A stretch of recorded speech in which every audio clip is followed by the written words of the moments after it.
নবী এবং রাসূল আসেন নাই, বিজ্ঞানী ছিল না, বিজ্ঞানী ছিল, পণ্ডিত ছিল, দার্শনিক ছিল। বিজ্ঞানী, পণ্ডিত, দার্শনিক, লেখক, ইঞ্জিনিয়ার সবাই ছিল, কিন্তু নবী এবং রাসূল ছিলেন না। নবী এবং রাসূল না থাকার কারণে এই 500 বছরের যুগটাকে, এই কালটাকে ইতিহাসের পাতায় কি বলা হয়? স্মরণ না, জাহিলিয়াতের যুগ, আইয়ামে জাহিলিয়া। দেখেন, পণ্ডিত আছে, বিজ্ঞানী আছে, দার্শনিক আছেন, লেখক আছেন, ইঞ্জিনিয়ার আছেন, সব ধরনের মানুষ আছে, কিন্তু নবী এবং রাসূল ছিলেন না। নবী এবং রাসূল না থাকার কারণে সেই যুগটাকে কি বলা হয়েছে? জাহিলিয়াতের যুগ। ঠিক অনুরূপ ভাবে আমার নবী করিম সাল্লাল্লাহু আলাইহি ওয়াসাল্লামের ইন্তেকাল মোবারকের পর থেকে নিয়ে কিয়ামত পর্যন্ত হাজার হাজার বছর অতিক্রম হয়ে যাবে, কিন্তু কোনদিন সেই যুগটাকে জাহিলি যুগ বলা হবে না। কেন? যেহেতু জাহিলি যুগ সেই যুগটাকে বলে যে যুগে কোন ধর্মীয় সভ্যতা। লন্ডনের হিথ্রো বিমানবন্দরে নামলে আপনার মনে হবে যে আমি এমন একটা দেশে আসছি যে কুত্তার দেশ, মানুষের দেশ না। কথা বুঝতে পারছেন? কুত্তা তাদের জীবন সঙ্গী, কুত্তা তার ঘরের সঙ্গী, কুত্তা তার বিছানার সঙ্গী। কথা বুঝতে পারছেন? কুত্তা হলো তাদের জীবনের সাথে সম্পৃক্ত একটি জানোয়ার। কথা বুঝতে পারছেন? এই কুকুর, যে কুকুর থেকে একজন ইমানদার ব্যক্তিকে দূরে থাকতে হবে। কথা বলতে পারছেন? হাজরিন, সেই দেশটি, যে দেশটিতে মানুষ কুকুরের সাথে সম্পৃক্ত, নিজের ছেলের নামে, নিজের মেয়ের নামে, নিজের স্ত্রীর নামে সম্পদ উইল করে না, লিখে দেয় না, বরং কুকুরের নামে লিখে দেয়। কথা বলতে পারছেন? সেই সমাজটি মুসলমানের সমাজ নয়, সেই সমাজটি ধর্মের সমাজ নয়। শিক্ষিত আছে তাদের মধ্যে, শিক্ষা কোনোদিন, পণ্ডিত মানুষ কোনোদিন, বিজ্ঞানী কোনোদিন, দার্শনিক কোনোদিন সমাজের পরিবর্তন করতে পারে না। সমাজের পরিবর্তন করে একমাত্র ধার্মিক মানুষ, দিনদার মানুষ। সুবহানাল্লাহ। যে কারণে মুহাম্মদ রাসূলুল্লাহ সাল্লাল্লাহু আলাইহি ওয়াসাল্লামের পর থেকে নিয়ে কিয়ামত পর্যন্ত আলেমরা বেঁচে থাকবে। আল উলামা ওয়ারাসাতুল আম্বিয়া, এরা নবীর ওয়ারিস। ইন্নামা ইয়াখশাল্লাহ মিন ইবাদিহিল উলামা। পৃথিবীতে আলেম সম্প্রদায় যতদিন থাকবে, আলেমরা যে যে স্থানে থাকবে সে স্থানে বেবিচার হবে না, অন্যায় হবে না, মিথ্যার সুযোগ সেখানে নাই। জোরে সুবহানাল্লাহ। তাহলে নবী করিম সাল্লাল্লাহু আলাইহি ওয়াসাল্লামের এক মহান আদর্শ ধরে আছে আলেম সম্প্রদায়। ইয়ারফাইল্লাহু আল্লাযীনা আমানু ওয়াল্লাযীনা উতুল ইলমা দারাজাত। যে কারণে আলেমদের মর্যাদা অনেক বড়। তারা পোশাকে, দাড়িটা আলেমরা কখনো ছাড়তে পারে না, এই টুপিটা কখনো আলেমরা ছাড়তে পারে না। গৌর গোবিন্দের দেশ জয় করতে গিয়ে শাহজালাল ইয়ামানী রাহমাতুল্লাহ আলাইহি জায়নামাজ বিছিয়ে তিনি সুরমা নদী পার হয়েছেন, কিন্তু গৌর গোবিন্দের মতো তিনি হন নাই। যদিও তার মসনদ তিনি দখল করতে চান নাই, ওলিরা কোনোদিন কারো মসনদ দখল করে না। খাজা মঈনুদ্দিন চিশতি রাহমাতুল্লাহ আলাইহির সাথে পৃথিরাজের তর্ক যুদ্ধ হয়েছিল। পৃথিরাজকে তিনি বলেছিলেন, তুমি সোজা হয়ে যাও, তুমি সব ঠিক হয়ে যাবে, কিন্তু বাঁকা হয়ে গেলে আমার শাগরেদ কুতুবউদ্দিন বখতিয়ার খিলজির হাতে তুমি, তোমার জীবন শেষ হয়ে যাবে, তুমি মৃত্যুবরণ করবে। হাজরিন, আল্লাহর ওলিরা কোনদিন কারণ ওই মসনদ দখল করার জন্য পৃথিবীতে আসেন নাই। আমরা দেখেছি তারা এসেছেন মানুষকে হেদায়েত করার জন্য, মানুষের জীবন চাকা পরিবর্তন করার জন্য, মানুষের নীতির পরিবর্তন করার জন্য এসেছেন। জোরে না সুবহানাল্লাহ। তাহলে হেদায়েত দেওয়ার জন্য আল্লাহ যাদেরকে পাঠিয়েছেন, এই সমস্ত ব্যক্তিবর্গ সমাজের মধ্যে যতদিন বেঁচে থাকবে, অন্যায়, অবিচার, পাপাচার, কামাচার, বেঈমানি, হারামজাদা যতগুলো বিষয় আছে কোনোটাই সেখানে ঘটবে না।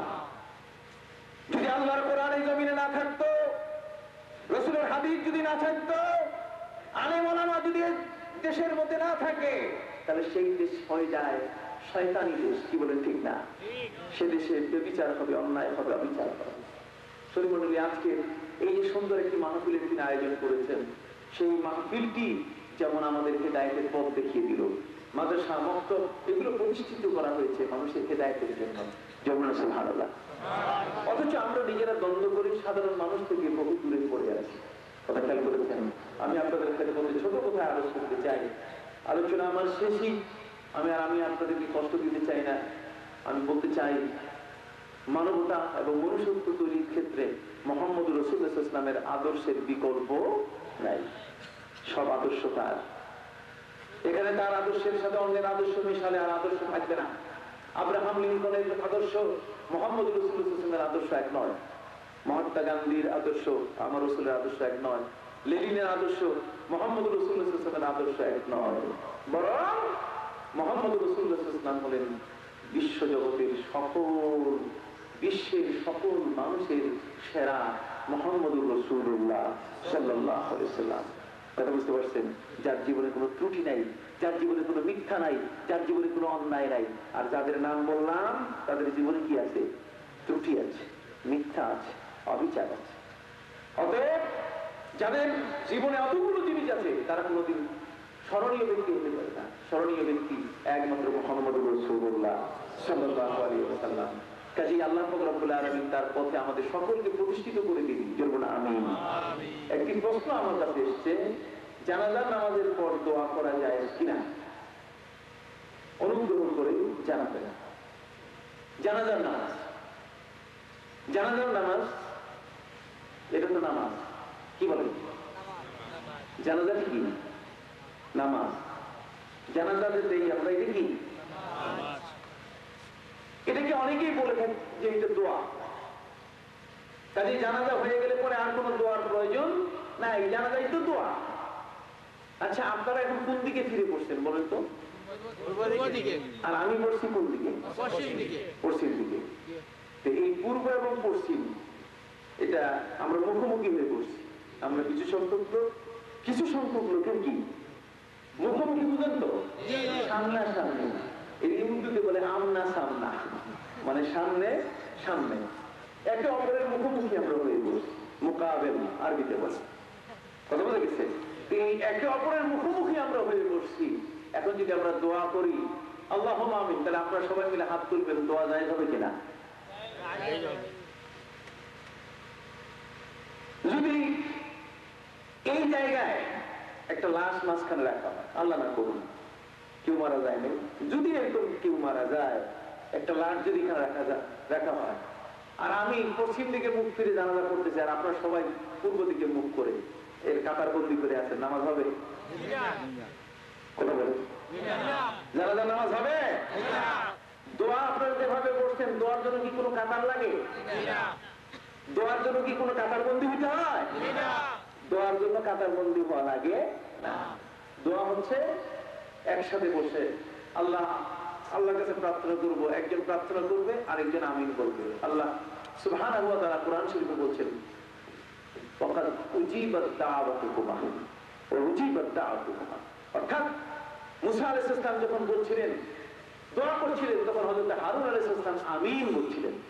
আল্লাহ বলছেন, আমি তোমাদের দুইজনের মুসার কথাটা যে আমিন বলছে সেটা হারুনের কথা হিসেবে আমি গ্রহণ করছি।